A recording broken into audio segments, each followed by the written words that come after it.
Hello বন্ধুরা, তোমাদের সবাইকে আমি আমার এই ছোট্ট ইউটিউব চ্যানেলে স্বাগত জানাচ্ছি। আজকে আমাদের যে প্রথম প্রশ্ন সেটা হলো কি, সংবিধান সভার স্থায়ী সভাপতি কে ছিলেন? স্থায়ী সভাপতি, একদম স্থায়ী, ঠিক আছে। Who was the permanent chairman of the constitution assembly? Constitution অ্যাসেম্বলির পার্মানেন্ট চেয়ারম্যান কে ছিল? তিনি ছিল রাজেন্দ্র প্রসাদ। ঠিক আছে, ডক্টর রাজেন্দ্র প্রসাদ, তিনি ছিল স্থায়ী সভাপতি, ঠিক আছে। আর সচিদানন্দ সিনহা ইনি ছিল অস্থায়ী সভাপতি, ঠিক আছে। তারপর রাজেন্দ্র প্রসাদ স্থায়ী সভাপতি হয়।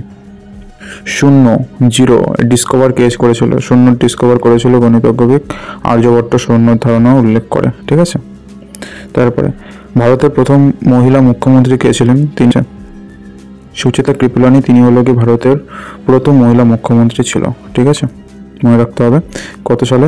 1963 সালে উত্তরপ্রদেশের মুখ্যমন্ত্রী হন প্রথম মহিলা মুখ্যমন্ত্রী সুচেতা কৃপলানি। কোথাকার? উত্তরপ্রদেশের। এর আগের ভিডিওতে একটা বলেছিলাম যে গভর্নর হিসাবে কোন রাজ্যে প্রথম মহিলা মুখ্যমন্ত্রী মানে গভর্নর হয়েছিল সেটা বলবে, আর কে হয়েছিল সেটাও বলবে। আগের ভিডিওতে আমি বলেছি। কোন কর্মসূচি গ্রামীণ কর্মসংস্থানের গ্যারান্টি দেয়? Which scheme guarantees rural employment? Rural এমপ্লয়মেন্টের গ্যারান্টি দেয় হলো গিয়ে মনরেগা স্কিম, ঠিক আছে। মনরেগা স্কিম যেটা কিনা লঞ্চ করা হয়েছিল 2005 সালে, প্রতি বছরে গ্রামীণ অঞ্চলে 100 দিনের কাজের নিশ্চয়তা দেয়। তারপরে ভারতের সবচেয়ে পুরাতন বন্দর কোনটা? সেটা হলো গিয়ে লোথাল। ভারতের সব থেকে পুরাতন ওল্ডেস্ট পোর্ট ইন ইন্ডিয়া, ঠিক আছে, লোথাল। পুরাতাত্ত্বিক মানে আর্কিওলজিক্যাল, বোঝা গেল। লোথাল ছিল সিন্ধু সভ্যতার সময়ের একটি প্রাচীন বন্দর। মুম্বাই আধুনিক ভারতের একটি প্রাচীন বন্দর। আধুনিক ভারতের প্রাচীন বন্দর সেটা হলো ডেফিনেটলি মুম্বাই, ঠিক আছে। তারপরে কে প্রথম ভারতরত্ন পান? ভারতরত্ন কে পান? ভারতরত্ন পায় হলো গিয়ে শ্রী রাজাগোপালাচারী, রাধাকৃষ্ণন, সিভি রমন। কত সালে? 1954 সালে, ঠিক আছে, ভারতরত্ন পায়।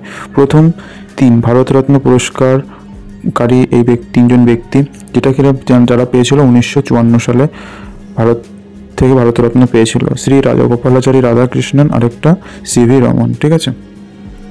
তারপরে 1954, আচ্ছা 1955-তে কী হয়েছিল একটু বলো তো, কমেন্ট করবে, আগের ভিডিওতে ছিল।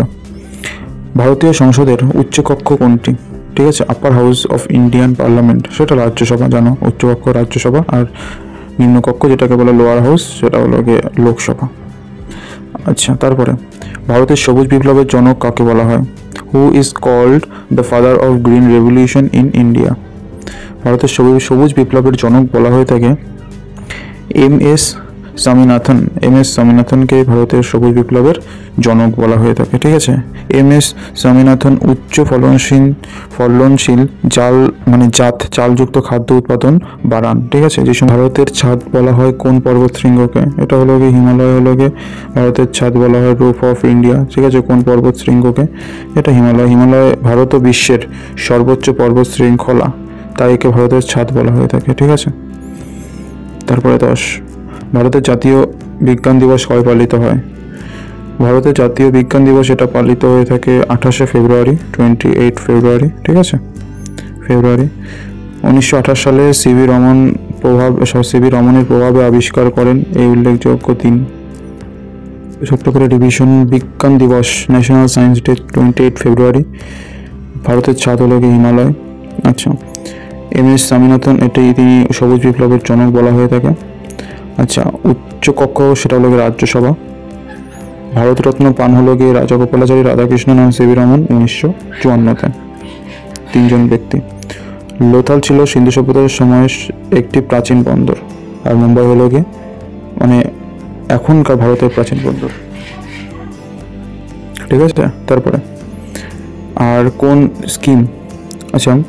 কোন স্কিমের আন্ডারে গ্যারান্টি পায় রুরাল এমপ্লয়মেন্ট? সেটা হলো গিয়ে মনরেগা স্কিমের আন্ডারে 2005 সালে যেটা লঞ্চ করা হয়েছিল। আর ভারতের প্রথম মহিলা মুখ্যমন্ত্রী সুচেতা কৃপলানি, যিনি কিনা হয়েছিল 1963 সালে, 1963। কোথায়? উত্তরপ্রদেশের মুখ্যমন্ত্রী হয়, ঠিক আছে। আর শূন্য আবিষ্কার করেন আর্যভট্ট।